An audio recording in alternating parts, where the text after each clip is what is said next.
देख रहे हैं आवाज इंडिया, देश की सबसे भरोसेमंद आवाज। मैं हूं प्रीति। आइए एक नजर डालते हैं देश दुनिया की 10 बड़ी खबरों पर। रूस और अमेरिका के बीच हाई प्रोफाइल बातचीत में बड़ा घटनाक्रम सामने आया है। रूसी राष्ट्रपति व्लादिमीर पुतिन और अमेरिकी राष्ट्रपति डोनाल्ड ट्रंप ने फोन पर बात की, जिसमें यूक्रेन युद्ध के शीघ्र समाधान की बात दोहराई गई। ट्रंप ने युद्ध को खत्म करने का आग्रह किया, जबकि पुतिन ने कहा कि रूस संवाद को तैयार है, लेकिन अपने रणनीतिक लक्ष्यों से पीछे नहीं हटेगा। क्रेमलिन के प्रवक्ता ने बातचीत की पुष्टि करते हुए बताया कि पुतिन ने नाटो विस्तार के जंग का मूल कारण बताया।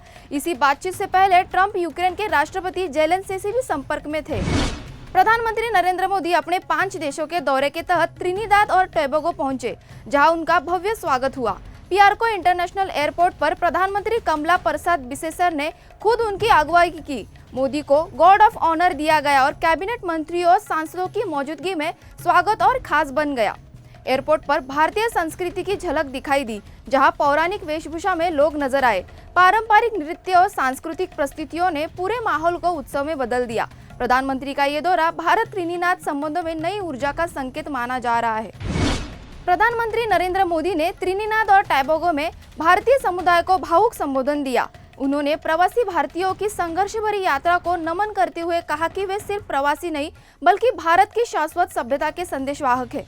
पीएम मोदी ने रामायण, गंगा, यमुना और अयोध्या के श्री राम मंदिर का जिक्र करते हुए देश की सांस्कृतिक विरासत की याद दिलाई। उन्होंने कहा कि भारत की विकास गाथा आज दुनिया की चौथी सबसे बड़ी अर्थव्यवस्था तक पहुंच चुकी है। उन्होंने प्रवासियों के योगदान को सांस्कृतिक, आर्थिक और आध्यात्मिक शक्ति बताया। बिहार में विशेष गहन पुनरीक्षण प्रक्रिया को लेकर कांग्रेस सुप्रीम कोर्ट जा रही है। पार्टी का आरोप है कि यह प्रक्रिया 2 करोड़ लोगों को मताधिकार से वंचित करने की साजिश है। कांग्रेस ने चुनाव आयोग पर पक्षपात का आरोप लगाते हुए कहा कि यह केवल बिहार का मुद्दा नहीं, बल्कि राष्ट्रीय स्तर की साजिश है। याचिका अनुच्छेद 32 के तहत सुप्रीम कोर्ट में दायर की जाएगी। कांग्रेस ने कहा कि गरीब, दलित, पिछड़े और प्रवासी मजदूरों के नाम हटाने की कोशिश की जा रही है। अगर सुप्रीम कोर्ट हाई कोर्ट जाने को कहे तो वहां अनुच्छेद 226 के तहत याचिका दायर की जाएगी। दिल्ली में आरएसएस की अखिल भारतीय प्रांत प्रचारक बैठक आज से शुरू हो रही है। 3 दिन इस बैठक में शताब्दी वर्ष की तैयारी पर मंथन होगा। सरसंघ चालक मोहन भागवत, सर कार्यवाह दत्तात्रेय होसबले और देश भर के प्रचारक शामिल हो रहे हैं।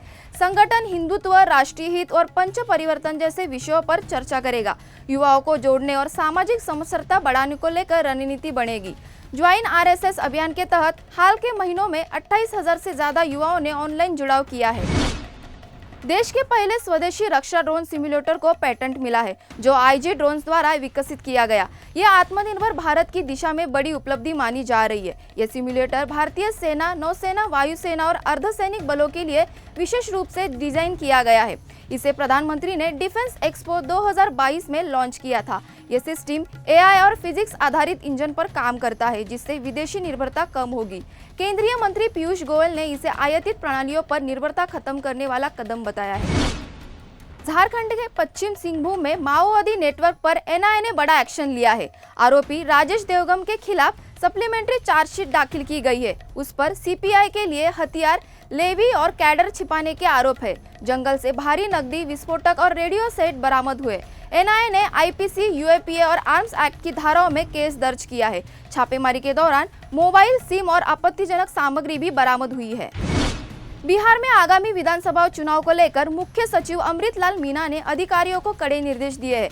भागलपुर और मुंगेर प्रमंडल के अधिकारियों से उन्होंने तैयारियों का जायजा लिया। मुख्य निर्वाचन पदाधिकारी ने घर घर जाकर गणना फॉर्म भरने के निर्देश दिए। बीएलओ को समयबद्ध रूप से काम पूरा करने को कहा गया है। प्रचार प्रसार के लिए कूड़ा गाड़ियों में जिंगल तक चलाने की बात कही है। चुनाव बहिष्कार की घटना न हो, इस पर विशेष ध्यान देने को कहा गया है। कोविड वैक्सीन को लेकर कर्नाटक के सीएम सिद्धरमैया के बयान पर बायोकॉन की प्रमुख किरण मजूमदार-शाह ने पलटवार किया है। उन्होंने कहा है कि वैक्सीन पूरी तरह सुरक्षित है और इस तरह का दावा तथ्यहीन है। सीएम ने हाल में हासन में दिल के दौरे से मौतों का टीकाकरण से जोड़ा था।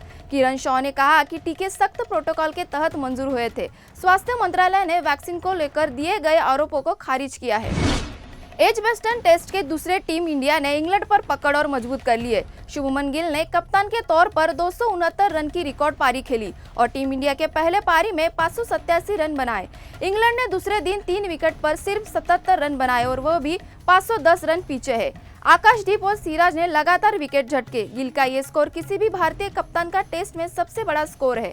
टीम इंडिया जीत की ओर तेजी से बढ़ रही है। आवाज इंडिया में देश दुनिया की बड़ी खबरों में फिलहाल इतना ही। जल्द होगी आपसे फिर मुलाकात, तब तक के लिए नमस्कार।